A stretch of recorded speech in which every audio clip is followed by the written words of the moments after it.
Hi, welcome to John Ross Therapeutic Yoga December Movement Moment. So this month we're going to continue looking at the relationship of the pelvis and the leg bones.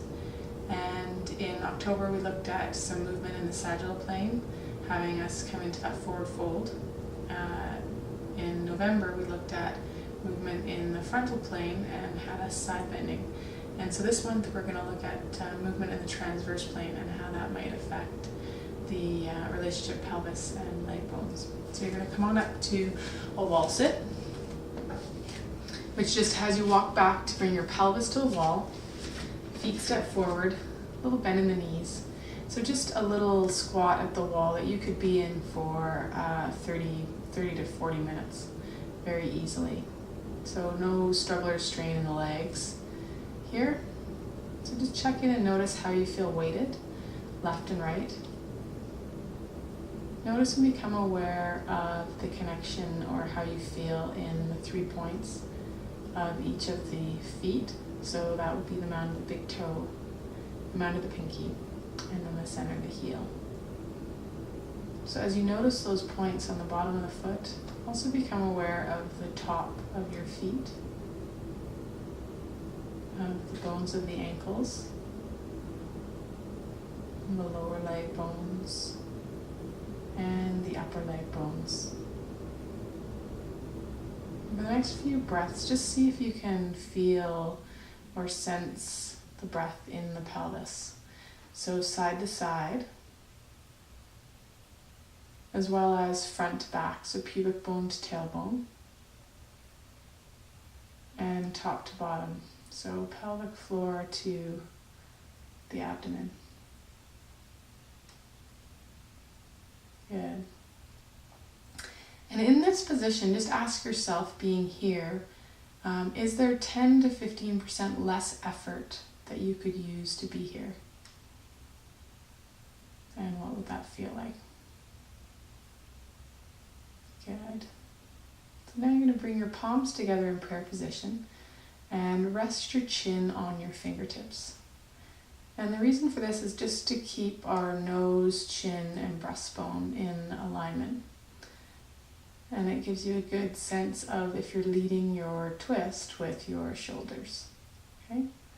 So become aware of the bottom few ribs on each side. And just take one last check-in with how you feel in the feet and the legs, how the pelvis feels on the wall. And we're looking for any change in the pelvis or the legs, and we're going to make our twist smaller if we feel any reaction or response or movement in the pelvis or the legs. So from here, just feeling those bottom ribs, and then you're going to begin to twist side to side. And the twist is going to be very small because we are at the wall, but being at the wall gives us great feedback on the relationship of our rib cage and shoulders to our pelvis and our legs. Okay, so if you notice any pulling in the low back, you're going to ease off. If you notice any shifting in the weight of the pelvis or the legs side to side, you're going to ease off. When I say ease off, just be gentler with that twist and think of it, you're going to continue twisting here, you're going to think of it more as a massaging of the contents of the abdomen. And you're thinking about the tissue from the bottom of the rib cage to the hip on the other side. And you're just massaging that tissue with that gentle rotation side to side. Okay?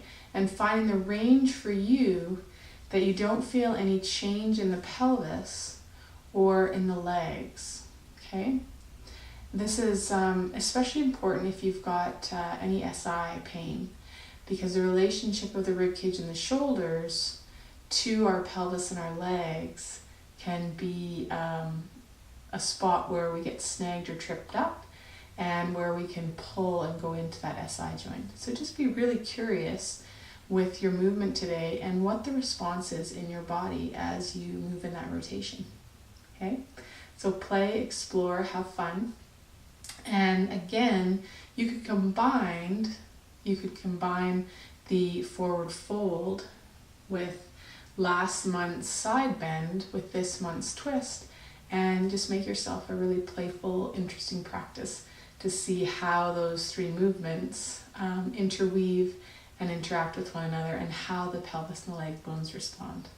So have a wonderful day, have a wonderful practice. Namaste.